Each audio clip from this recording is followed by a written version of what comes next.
सध्या जे हिंदुत्ववाद तुम्हाला दिसतो आहे, राम मंदिर दिसतो आहे, त्याचे शिल्पकार आहेत. त्यांनी हे सगळं शिल्प उभं केलं आहे हिंदुत्वाचं, पण त्यांना शहाजहानप्रमाणे एकांतवासात ठेवलेलं आहे. हे सुद्धा या हिंदुत्ववाद्यांना चालतं आहे. कुणी असं उठून सांगतो आहे का की कुठे आहेत आमचे शहाजहान, म्हणजे कुठे आहेत आमचे लालकृष्ण अडवाणी, काय झालं त्यांचं, त्यांना असं बंदिस्त का ठेवलेलं आहे, कोंडून का ठेवलेलं आहे? हा कोणी एखाद्या या कबर खोदणाऱ्यांनी प्रश्न विचारला आहे का? हे ढोंगी दांभिक लोक आहेत. बोल. कबर न खोदता संभाजीनगर हे नाव बदलले ते बाळासाहेब ठाकरेंनी, माननीय हिंदुहृदय सम्राटांनी काय केलं की त्यांनी कबर खोदा सांगितलं नाही औरंगजेबाची. त्यांनी एका झटक्यात औरंगजेबाच्या नावानं असलेलं जे शहर होतं, गाव होतं, त्याचं नावच बदलून टाकलं. औरंगजेबाचं नामोनिशाण खतम करून टाकलं. हे संभाजीनगर आहे म्हटलं आजपासून. त्यासाठी एखादा अध्यादेश काढा वगैरे काय नाही. शिवसेना प्रमुखांनी 90 सालात जाहीर करून टाकलं. हे औरंगाबाद नसून हे संभाजीनगर आहे. याला म्हणतात हिंदुहृदय सम्राट, याला म्हणतात हिंदुत्व. याबरोबरच त्या दिवशी आदित्य ठाकरे यांनी आमच्या कार्यक्रमात देखील सांगितलं की नागपूरच्या दंगलीच्या मागचा जो काही सगळा झाला त्याच्यामध्ये कुठेही देवेंद्र फडणवीस यांचा हात नाही असं आम्हाला वाटतं. आज तुम्ही देखील ते केलेलं आहे रोखोकमध्ये की नागपूरच्या दंगलीमध्ये देवेंद्र फडणवीस यांचा थेट संबंध असेल तर संबंध असं वाटत नाही. तर एक प्रकारे पुन्हा एकदा देवेंद्र फडणवीस यांचं कौतुक आपल्याकडून. कौतुक कसं काय म्हणता? आम्ही जेव्हा असं म्हणालो त्या दिवशी, तेव्हा देवेंद्र फडणवीस असं म्हणाले की संजय राऊत यांच्यावरती उपचार केले पाहिजे. तुमच्याच कार्यक्रमात बोलले ना. त्यांना स्वतःविषयीचं चांगलं सत्यही पचवायची ताकद राहिलेलं नाही. आदित्य ठाकरे म्हणतात की हे देवेंद्र फडणवीस यांना अडकवण्याचं षडयंत्र आहे. इम्तियाज जलील म्हणतात ही दंगल जी आहे ही देवेंद्र फडणवीस यांना कोंडीत पकडण्यासाठी झाली. आणि मीही तेच म्हणालो. पण देवेंद्र फडणवीस यांना संताजी धनाजीप्रमाणे स्वप्नातसुद्धा संजय राऊत दिसतात. आणि ते असं म्हणाले की ह्यांच्यावरती उपचार केले पाहिजेत. का उपचार केले पाहिजेत? तुमचं संपूर्ण सरकार मनोरुग्ण आहे असं मी म्हणतो आहे. त्यांच्यामुळे सरकारनं विशेष तरतूद करून तुमच्या संपूर्ण मंत्रिमंडळाची मनोरुग्ण चाचणी केली पाहिजे. ज्या पद्धतीनं तुमचे मंत्री बोलत आहेत, धांगडधिंगा घालतायत, भ्रष्टाचार करतायत, स्वतःला जे कोणी जे आहेत ना बाल हिंदुत्ववादी, त्यांची भाषा बघा काय चाललं आहे विधानसभेत, विधान परिषदेमध्ये. त्याच्यामुळे संपूर्ण भारतीय जनता पक्षाचं जे मंत्रिमंडळ आहे त्यांच्यावरती सरकारी खर्चाने करा, काय हरकत नाही, उपचार करून घ्या. त्यातच गडकरी म्हणतात की जनता जातीवादी नाही, नक्कीच जातीवादी आणि नक्कीच लिस्ट काढावी, लिस्ट द्यावी त्यांनी आम्हाला. नितीन गडकरी यांनी जे सांगितलेलं आहे त्यात तथ्य आहे. जनतेला धर्मांध आणि जातीयवादी बनवण्याचा एक लॅबोरेटरी भारतीय जनता पक्षाने उघडलेली आहे. अजिबात जनता या राज्याची जातीयवादी नाही. पण पुढारी आणि विशेषतः भारतीय जनता पक्षाच्या पुढाऱ्यांनी या महाराष्ट्रात गेल्या काही काळापासून धर्मांधता आणि जातीयवादाचं विष पेरण्याची ही सुरुवात केली.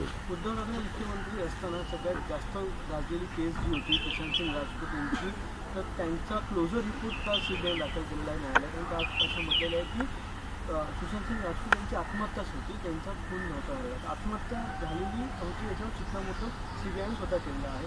तीच केस जी आहे ती दिशा सालियांची देखील कनेक्टेड होती आणि याचमुळे सुशांत सिंग राजपूत यांच्या आत्महत्येवरही प्रश्न निर्माण झाला होता. त्यांचा खून झाला की काय? काल नारायण राणे यांनी देखील म्हटलेलं आहे की त्यांचा खून झाला की नाही चेक करा, खून नाही तर त्यांच्या नोकराला विचार करून त्यांचा खून झाला होता की नाही. काय वाटतं? उद्धव ठाकरेचे देखील दोन फोन त्यांना केले होते नारायण राणे. कोंडीत पकडण्याचा प्रयत्न केला गेला होता या केसमुळे. आता त्याच्यामुळे दिसून आलं की ते आत्महत्या झाली.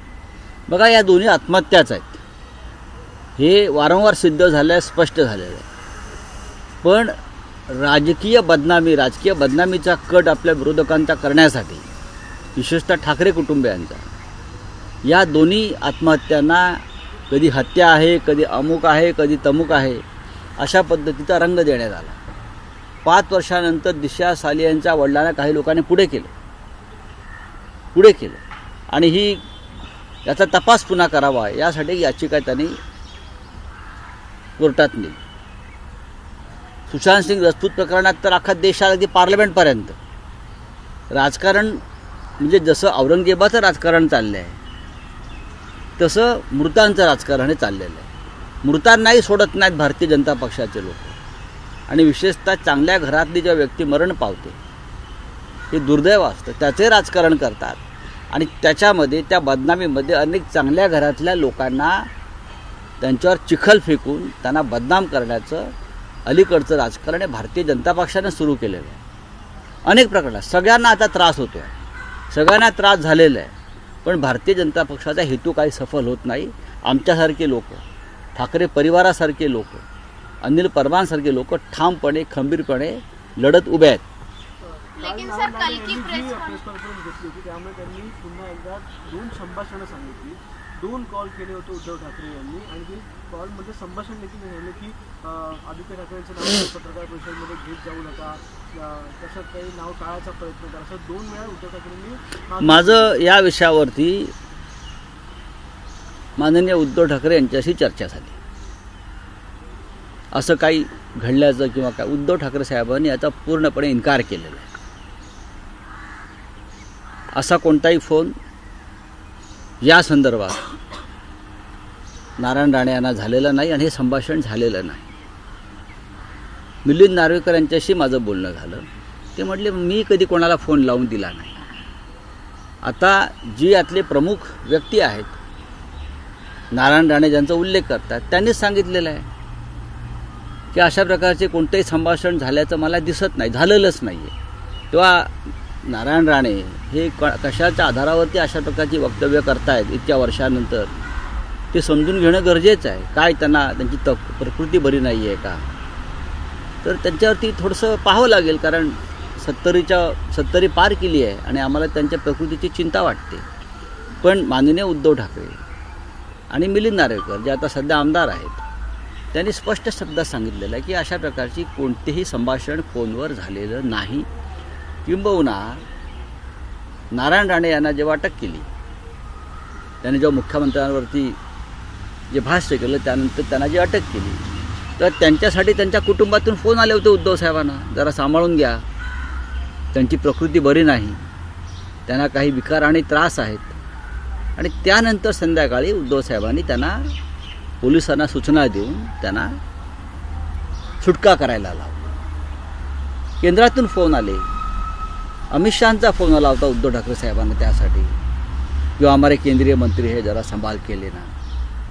त्यांच्या कुटुंबियांचे फोन होते राण्यांच्या. आता ह्या गोष्टी काढायच्या असतात का, पण तुम्ही काढल्यामुळे हे आम्हाला सांगावं लागतं आहे. हे दुर्दैव आहे या महाराष्ट्राचं. व्यक्तिगत चर्चासुद्धा अशा प्रकारे खोटा मुलामा देऊन बाहेर काढल्या जातात 5 वर्षांनी 10 वर्षांनी. मग असं काढायला गेलो आपण तर प्रत्येकाचंच काही ना काहीतरी संबंध कुठेतरी असतात, चर्चा घडत असतात. महाराष्ट्रामध्ये असं वातावरण कधीच नव्हतं.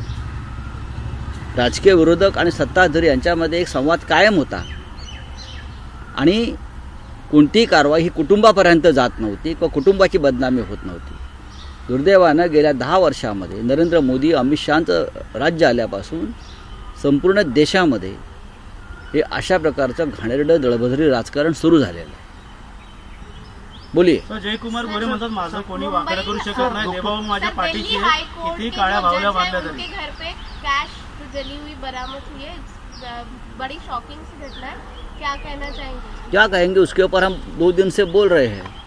अब चीफ जस्टिस ऑफ इंडिया ने एक 3 मेंबर कमेटी का गठन किया है और एक वीडियो भी अपलोड किया है, आपने देखा होगा. जस्टिस वर्मा के घर में जो कैश मिली है और कैश को आग लगी है, कैश जल गई है, वो एक वीडियो दिल्ली पुलिस कमिश्नर ने भी अपलोड किया है और चीफ जस्टिस ने भी अपलोड किया है. तो बहुत सी बातें सामने आ रही है ना. लेकिन ये किसके कार्यकाल में हो रहा है? न खाऊंगा न खाने दूंगा कहने वाले नरेंद्र मोदी जी के समय में इस प्रकार से हमारी जुडिशरी में एक जज के घर में इस प्रकार से 15-15, 20-20 करोड़ मिल रहा है. लगता है कि एक दिन की कमाई है. सब लेकिन इस चीज़ को ऐसा बताया जा रहा है कुछ मात्रा में मिला है. ये मात्रा का जो आंकड़ा है वो बताया नहीं जा रहा. मात्रा मीन्स ऐसा है, ये मात्रा एक दिन की कमाई का है हाईकोर्ट जज के. ऐसे लोग बोल रहे हैं दिल्ली में था. जो आंकड़ा आया है, जो मात्रा आई है 15 करोड़ कुछ नहीं दिल्ली में. ऐसी भी दिल्ली की अगर ये चर्चा है जुडिशरी के बारे में तो ये बहुत गंभीर बात है। इसलिए तो मैं कहता हूँ कि शिवसेना को न्याय क्यों नहीं मिला सुप्रीम कोर्ट में, उसका कारण ये है, न्याय व्यवस्था दबाव में है और न्याय व्यवस्था भ्रष्ट है। इसलिए हमारे जो 40 विधायक जिसने 10th शेड्यूल का उल्लंघन किया और पार्टी छोड़ी, उनको प्रोटेक्शन दिया सर्वोच्च न्यायालय ने, और एक घटनाबाह्य सरकार, अनकॉन्स्टिट्यूशनल सरकार को भी समर्थन दिया सर्वोच्च न्यायालय ने। उसका कारण यही है जो कल आपने एक बंगले में जो कैश मिली है, ये कारण है। सर, एक तरफ दिशा सालियान के पिताश्री ने फिर से पिटीशन दाखिल किया है और दूसरी तरफ कल सुशांत सिंह राजपूत केस का क्लोजर। बात ऐसी है, ये भारतीय जनता पार्टी के लोग अपने विरोधियों को बदनाम करने का कोई मौका नहीं छोड़ते। हाँ, ये ढोंगी लोग हैं। क्या है, दोनों केसेस में सीधा सीधा रिपोर्ट आया था और जांच हुई थी, आत्महत्या है, ये सुसाइड है। ये बार बार हुआ है, फिर भी किसी को पकड़ लेते हैं और पिटीशन करवा लेते हैं। बात ऐसी है भाई, अगर भारतीय जनता पार्टी की नाड़ा खोलेंगे तो पूरे नंगे हो जाएंगे ये, लेकिन राजनीति में ये बात नहीं चलती।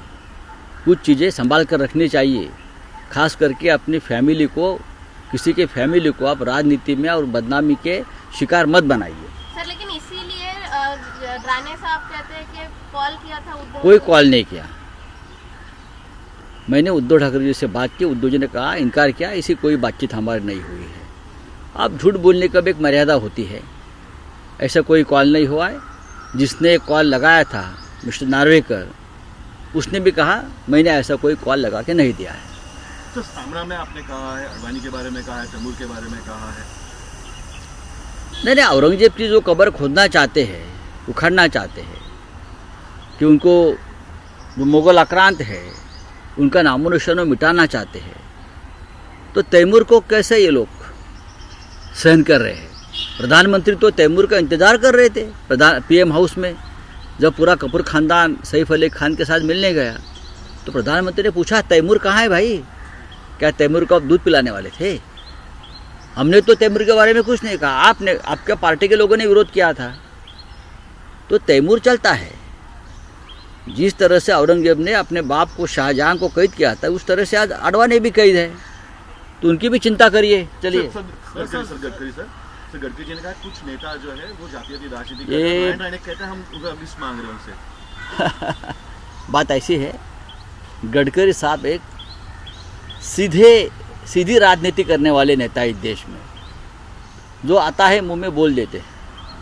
वो